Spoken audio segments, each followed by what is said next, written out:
Welcome back to Office Hours Live. Well, you know, we do what we can. I'm live, you're live, we're alive. And this is Office Hours Live, and that's 9 to 5. That's Dolly Parton, who still has not called in. But you know what? I have not sent her flowers yet. And so, obviously, why should she call me if I haven't sent Dolly Parton flowers? Dolly, I'm sorry. I haven't sent you flowers. But look, I would like, if I do send you flowers, I mean, how can we work this out? If I send you flowers, will you call in? But how do I, how, will you just communicate to me that you will call in if I send you flowers? How is that? All right?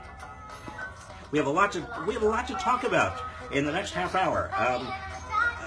Oh, please share, by the way, this. We're live. Share with your friends, relatives, people you like, people you dislike, you know, your personal assistants, your people who, you know, mean a lot to you, people who don't mean anything to you. But you just share this, because what's the point of doing live if you're not live? If you're not there and I'm not here. The other thing that I wanted to just ask you about is that, oh, I have to turn this down. Now, when you don't have that background music, doesn't it? It sort of brings everything down to the practicality. I want to talk to you about yesterday's rally in Oakland, California, for Bernie Sanders, and I introduced Bernie, and I'll talk to you about that. I want to talk to you about my dinner last night with Bernie. Do you remember that film, My Dinner with Andre? Any of you? You don't. Well, it's my dinner with Bernie. I want to talk about politics a little bit. We have our Trump outrages of the week, and then I'll take your questions. All right? Are we all set? Okay. Oh, first of all, let me just put in a plug. The Golden State Warriors, they won last night. Huge comeback. Great going, Golden State Warriors. I mean, this is a great comeback, and you're on to the NBA Finals, and it's a comeback like Bernie Sanders, particularly if Bernie wins next Tuesday, and we'll come back to that, because right now, you should know, I am getting sick and tired. Can I just blow off a little steam? I'm getting sick and tired of hearing from these pundits who say that Bernie Sanders has absolutely no chance, no mathematical chance. I mean, you know, what was it that Paul Krugman yesterday had an article in the Times saying, feel the math? I mean, that there's no mathematical possibility of Bernie Sanders getting the Democratic nomination. That is wrong. Paul, I know you. You know me. You blew it. You don't understand this stuff. I mean, here, right now, and we're just going to talk about pledged delegates, because the unpledged, I mean, that is the people who are superdelegates, they could go in either direction. They are just Democratic insiders, all right? So the real important people are the pledged delegates. And if Bernie gets enough pledged delegates, and presumably if Hillary Clinton's polls keep falling, then the superdelegates may come over to Bernie. So here we are on pledged. Now, Hillary has 1,770. Actually, if you want to be technical about it, it's 1,769. Bernie has 1,500. Actually, technically, 1,501. And the difference between them, you mathematicians who say feel the math, is 270. All right? Do you get that math? Hello, Paul? Do you have a pencil and paper with you, Paul? And California alone, now the California primary is next Tuesday. California alone has 475 pledged delegates to allocate. Now you do the math. I mean, if there's a complete blowout in California, and there may be, it is not impossible that there could be a blowout. Suppose there is a blowout, and suppose, for example, that Hillary Clinton gets only 100 of those delegates, and let's say Bernie Sanders gets 375. That means that Bernie pulls ahead of Hillary, and that's just California. That doesn't include what happens in North Dakota or South Dakota, also have primaries. Or Montana or New Jersey also have primaries. And you've got the District of Columbia coming up on the 14th of June. And you've got Puerto Rico coming up even sooner than that. And the Virgin Islands on the 4th and the 5th of this month. I mean, do you understand, of June, do you understand the math? I mean, the math could be working in Bernie's favor. He's got the momentum. He's like the Golden State Warriors, the comeback kid. Yesterday in Oakland, I had the distinct pleasure of introducing Bernie Sanders to a crowd estimated at 30,000 people. Now, that's from the police in Oakland. That's the latest estimate from the Oakland police. They say actually 30,000 to 60,000. Now, I can tell you, I was there. I have never seen so many people in my life in one place. And getting up there and talking to them and introducing Bernie was a little bit, I mean, it was thrilling and intimidating at the same time. I mean, you get up in front of 30 to 60,000 people, and what was in my head when I was introducing Bernie, I didn't have a script. What was in my head was, supposing I blow this, or supposing I faint, or supposing I, accidentally, I say, sort of something terrible, or I emit a swear word, or I just, fall over. I mean, anything can happen in front of 30 to 60,000 people. So I don't know how many of you have spoken in front of 30 to 60,000 people. Have you done that? No. Do you want to do that? No. Well, I mean, it's one of the nightmares. I mean, when I was a kid, I had nightmares about standing up and speaking before hundreds of people. Well, try 30 to 60,000. Anyway, it was a great rally. The newspapers and the media have not reported 30 to 60,000. This is a huge event. This is one of the largest gatherings in the entire campaign, and it shows how much momentum Bernie Sanders actually has. This is an extraordinary, and was an extraordinary, group of enthusiastic people. And then Bernie and I last night had dinner, my dinner with Bernie, and the thing about Bernie Sanders that you need to understand, we went into this little restaurant here in Berkeley. It was late. I had called the fellow who owned the restaurant because I wanted to make sure that he knew that Bernie Sanders and I were coming in, so he wasn't surprised. But it was fine. We took a booth in the back. Bernie Sanders in person is exactly like Bernie Sanders in public. There is no difference. I have known many, many politicians in my life. I've known some presidents. I have worked with people who are presidential candidates, and senators and senatorial candidates and congresspeople. And sometimes there's a big difference between who they are in public and who they are privately. In fact, I won't name names, but there is a difference. Bernie Sanders is exactly the same person. Just the two of us had dinner, and he wouldn't mind me telling you, he had fish and chips and a Coke. Is that okay if I tell you that? I mean, it's not all that personal. I'm not going to reveal anything really personal because he didn't tell me anything personal, and I wouldn't have revealed it anyway. And I had chicken, and we sat there and we had a conversation about big ideas and also the campaign and what's going on. And he's fired up, and the man has so much energy. And I asked him, where does he get his continuous energy to go through a presidential campaign? Believe me, it is not like even running for state office, because running for state office or running for Senate, you have a beginning and you have an end, but this thing doesn't end. It goes on for a year and a half. It just goes on. And this is a man who is about my age, and I have energy. Hello, I've got energy. I do push-ups, and I do in the morning, I do all kinds of things, I mean, exercises. I keep in shape, reasonable shape, but Bernie Sanders is, his energy amazes me. And I asked him where he gets all his energy, and he said, well, basically, from young people. I mean, he's on the campaign trail. There are a lot of young people around him who have huge idealism, huge energy. He is continuing, and this is true of almost every state he has been in. He gets the majority of people under 45. And from where I am sitting, 45 doesn't seem like a youth vote, right? I mean, 45-year-olds used to be middle-aged, but he's got almost everybody under 45. And that tells a lot about the future of America and gives me a great confidence in the future of America. So we had a nice dinner, and we talked about everything.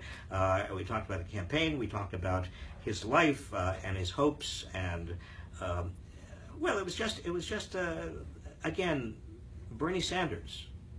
It was Bernie Sanders. Which brings us to the part of this program where I want to get, I need to vent. I need to let off a little steam. Do you mind? This is therapeutic for me, and maybe it's useful for you. I don't know. But I just wanted to talk to you about what this week has meant with regard to Trumpland. I'm going to call it Trumpland from now on because it is a different country. In fact, it's a different planet. Maybe I should call it the planet Trump, because the Drumpf is off on his own bizarre journey. I mean, the first thing he did, he told the Republican National Committee that he is low on cash, that he needs more money. He told the Republican senators he needs more money. Now, this is a man who, during the campaign, remember, he said he was not dependent on anybody, and therefore he could be trusted by the electorate because he was so rich. He had $8 billion. In fact, he was insulted when people said he only had $4 billion. He said, no, I have $8 billion. And by the way, I'm not going to be dependent on anybody because I am a self-made man. Now that he's secured the nomination for the Republican Party, what is he doing? He's going around telling Republicans he doesn't have any money. And so they have got to cough up money. I mean, the Republican Party, they have actually now nominated a deadbeat. They nominated a deadbeat. This is called the art of the deal. This is how Trump operates. I mean, he will get people committed. He'll tell lies. He'll do anything he needs to do to get people in a position where they can then be extorted by him for money or for whatever else he wants. Why didn't Republicans see this coming? So now Republicans, and what does Trump have over the Republicans? Why should they cough up money? Because he's going to be the head of the ticket.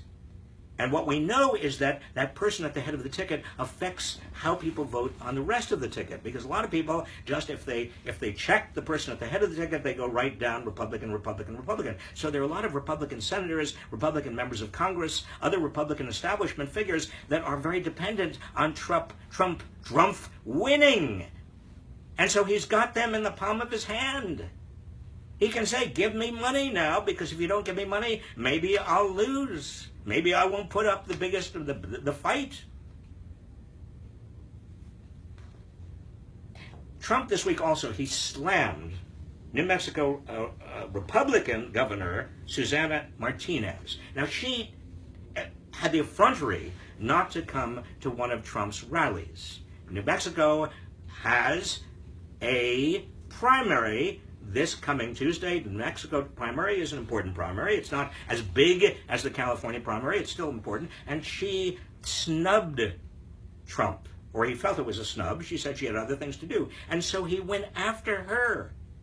He told the crowd that she had allowed in to New Mexico thousands of Syrian refugees.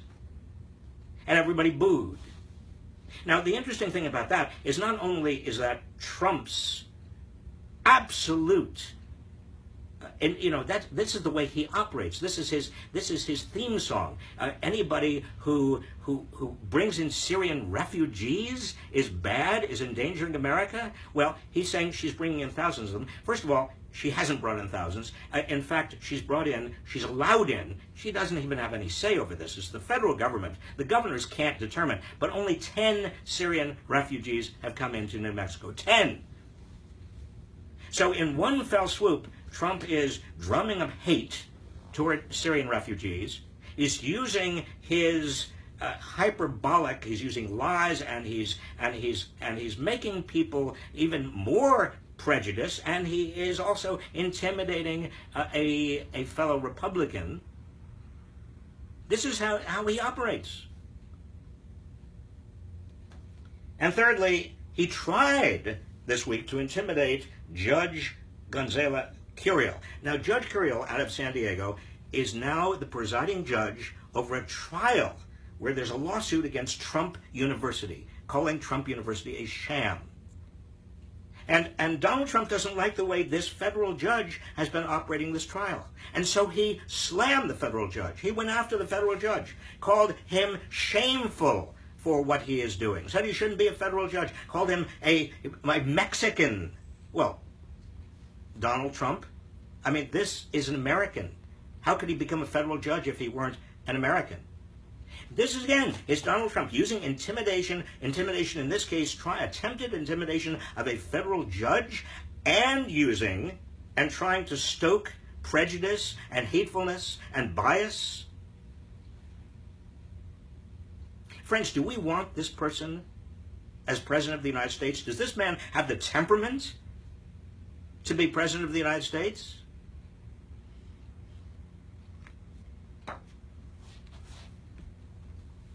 So look, we have a choice. Right now, Bernie Sanders has a real chance to be the Democratic nominee. I don't care what Paul Krugman or anybody else says, he has a real chance. And a lot of it depends on what happens next Tuesday, week from today, in California. And we have at the other end, at the other extreme, this authoritarian, bigoted, extraordinarily dangerous character called Trump. And he could become our president. And it's up to you and it's up to me to make sure he doesn't. Okay, I got that off my chest. We're now going on to your questions. Please share. This is live, and your questions. We have time for a lot of questions. I'm going to go through these questions very fast. From Dorothea Standish, I could not see you at all at the rally in Oakland, but was very pleased to hear your introduction of Bernie Sanders. Well, Dorothea, you couldn't see me because I'm pretty short. Okay, this is from Mark Byford. Do you think it would be good to have Elizabeth Warren as vice president on the Democratic ticket? Yes. This is from Coriel Carr. Does a candidate have to relinquish ownership or holdings in a company while running? A candidate? No. Why are we going through these fast? Pretty good. Susie Myers. Do you have Hillary Rodham Clinton's ear? I don't think it's around here at all. I haven't seen it anywhere. No, I don't. Well, I mean, I've known Hillary since she was 19 years old, but I haven't talked to her recently. Janet Austin, is that Jamie Austin? What do you think of the rumor that the establishment Democrats will try to parachute a Biden-Warren ticket into the DNC convention to combat any Clinton email scandal issues? Well, I haven't heard anything like that, and I don't know how you can parachute into a DNC convention anyway. But look, if there is, I don't want to stoke paranoia and all of it. There may be some stuff there. It's easy to blow the email stuff out of proportion. I don't know what's going to happen. I like to give people the benefit of the doubt, and I will give Hillary Clinton the benefit of the doubt. As I said, I've worked with her, and I've known her since she was 19 years old.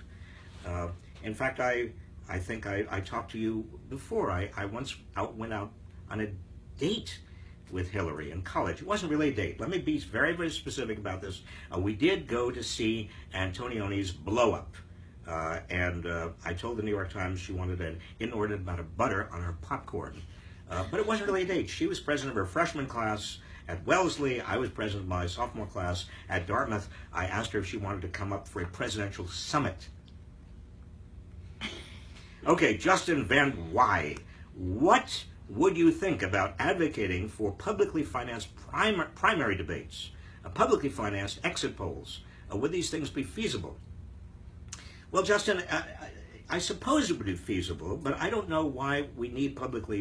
I would rather we work on public financing of actual elections. I think that's the most important priority. And last week, the Democrats in Congress, some of the Democrats, introduced a bundle, or planned to introduce. They announced that they were planning to introduce a bundle of legislation on campaign finance reform, which were all good ideas. What they left out was public financing of elections. That is, you have, and it's done in some states, the government provides a certain amount of matching funds for every small donor. This is a good idea.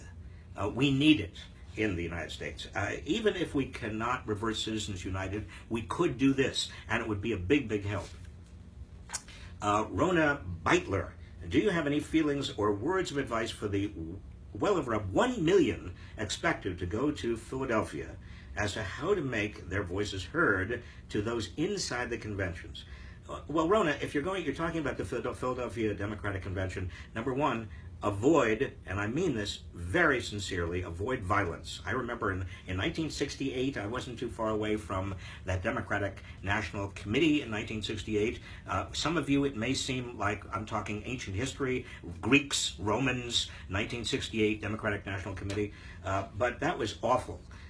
So avoid violence and demonstrate peacefully if you are going to go there. Be very clear about why you're there and what you want, and make sure that everything you do contributes to the development, and this is really a different, we'll talk about this in the future, the development of a progressive movement. We've already launched it. I mean, Bernie Sanders has already launched it in America. Many of you have been involved. Many of you have been involved even before Bernie Sanders. But we've got to come together, all of us, and create a movement that counterbalances the moneyed interests that have taken over our democracy and our economy. Alex West, why, in your opinion, did Jerry Brown just endorse Hillary Clinton?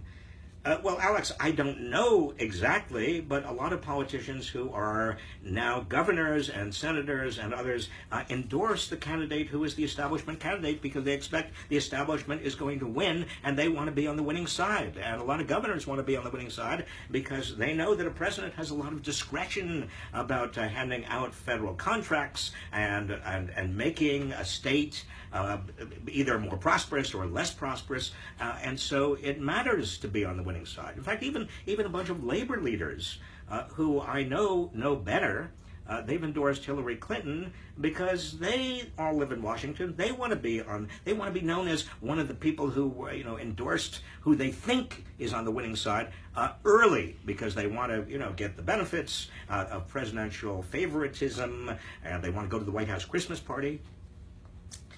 Dave Jones, oh, by the way, last night over dinner, and I don't think I'm giving away confidences, Bernie said that if he's president, he will invite me to the White House Christmas party. Ooh. Hey. Hey. Big deal. Dave Jones, how much did you have to pay to have dinner with a presidential candidate? Dave, I didn't pay a dime. I was ready to pay for the dinner. I mean, I had my credit card out, but he paid. Okay, Alicia Watts, feels like you are giving up. Please don't. Alicia, how can you say it feels like I'm giving up? I mean, wait a minute. Didn't I talk about this? Quite the contrary. I mean, Bernie Sanders has, in my view, still a chance, and I think it is a reasonable chance, and California and the California primary is going to be very important. Vanessa Karn, how can you be so hypocritical? Vanessa, how can you be so hypocritical urging us to vote for Bernie in the primaries, but also urging us to vote for Hillary if Hillary becomes the Democratic nominee? Vanessa, this is not hypocritical. I mean, it is not inconsistent to ask people to vote for Bernie Sanders, to be out there for Bernie, to do everything I possibly can to make Bernie the nominee. But if it turns out that he is not the nominee, then what are we going to do? What are we going to do? If we don't vote and support Hillary Clinton, then what's happened? We actually, de facto, we were supporting Donald Trump. And I don't equate the two. I'm sorry. Donald Trump is a menace. He is a serious danger to the future of our country and the future of the world. Peter Nathan, Bernie is polling much better than Hillary in matchup polls against Trump. Is Bernie really the stronger candidate, or is this just because he hasn't been in the Republican bullseye? Well, Peter, I think that Bernie actually is a stronger candidate. Now, obviously, part of the reason he's polling better is that he has not been as criticized as Hillary Clinton. But part of it also is that Bernie is the anti-establishment candidate. Donald Trump, in his own weird way, and it's kind of the authoritarian anti-establishment candidate. And this is an era in which anti-establishment candidates are coming to the fore because the public doesn't want politics as usual. The public is finished with politics as usual. I mean, Donald Trump has never run before. He's not a candidate in the typical way. He's not a politician in the typical way. Bernie Sanders is not a typical Democrat, neither of these men were members of the parties that Trump is now going to be leading, and Bernie Sanders wants to be leading, and that is why they are so attractive to so many people, and particularly so many young people for whom politics is anathema. And so I think Bernie Sanders has a much better chance against Trump. Okay, Ben Modulus. Do you think the superdelegates are likely to see the light regarding Hillary being an extremely risky candidate to run against Trump? Ben, I don't know, but I do know that if her polls keep dropping, and also if Bernie keeps on a roll and does very well and wins California, then more superdelegates are going to see the light, and they will come over to him, and they'll understand that he's going to be a stronger candidate. Joe Kupchu, did I get that right, Joe? What is the current status of the new documentary, Saving Capitalism? Has the filming started? Greatly looking forward to it. Joe, we're starting. Yes, the filming has started. We're working on it. Jake Kornbluth and Yael and a bunch of people are already busy at work. And I've started working on it when I haven't been doing this and supporting Bernie Sanders and doing my other work. Okay, Wendy Dabovich, what would happen if the election came down to the Supreme Court of the United States, as it did in the W election? The W election? Bush Gore. The Bush. Oh, the Bush. My memory is failing me. Of course, W is George W. Bush. What if the SCOTUS, the Supreme Court of the United States, is tied? Wendy, look, you're raising a very important question, because in the background of everything I have said today, obviously, is the appointment of the next Supreme Court justice, or 2 or 3. The next president may have 2 or 3 justices. The justices are fairly old. Most of the justices are over 70 years old. Now, that's not all that old. As I get closer to 70, it doesn't seem old to me at all. But nevertheless, the next Supreme Court justice clearly is going to be appointed by the next president, assuming that the Senate does not confirm the current nominee by the Obama administration, and they're going to be 2 or 3, and so that's going to be critically important, because the Supreme Court is making all of those fundamental decisions, not just about social issues, but about economic issues, interpreting the Constitution, interpreting federal statutes. We have got to have a Supreme Court that is on the side of the people, and this Supreme Court, the Roberts Supreme Court, has not been. Here's a fun fact for you. Did you know that I testified at the hearings on the nomination of Justice Roberts to be confirmed to the Supreme Court? Did you know that? I was called, and I testified against him. I said that he would be a terrible justice, and that the Senate would be very wise not to confirm him. And they did not listen to me. Once again, when I'm not listened to, you see what happens? Tiffany Landry, I'm considering leaving the Democratic Party next week after voting as a protest against the Democratic leadership. If lots of others do the same, would it be an effective form of protest, or would it do more harm than good? Tiffany, if you leave the Democratic Party, now listen to me, there is no Democratic Party. There is just a bunch of people who are sort of Democratic office holders and insider Democrats, and if you left, they won't know you left. Even if a lot of people left, they won't know that a lot of people left unless you leave to join another party that really is capable of contesting the Democratic Party. Now, we have got to talk about, we don't have time today, but we will talk about this issue of a third party. Because it is looming on the horizon as a big, big issue. It's very hard in a winner-take-all system like the United States. We're not a parliamentary system like Britain or much of Europe or other democracies and republics. We are a parliamentary system. We are a winner-take-all system, not a parliamentary system, which means that we are a winner-take-all system. Very hard in a winner-take-all system to have a third party, but it has happened. One more. And this better be good. Bronwyn Fryer, if Bernie wins and invites you to the White House holiday party, you should invite Dolly. Bronwyn, what a great idea. Maybe then my bucket list will be full. And let me just, I want to thank you. We're gonna wind this up. I just want to, speaking of Dolly Parton, I want to thank Zoe Umlaud Beck and Yael Bridge for their extraordinary assistance. And we'll see you at this time next Tuesday, this place. And next Tuesday, again, is going to be a very important primary day in California, New Mexico, Montana, North Dakota, South Dakota, New Jersey. Don't forget to vote.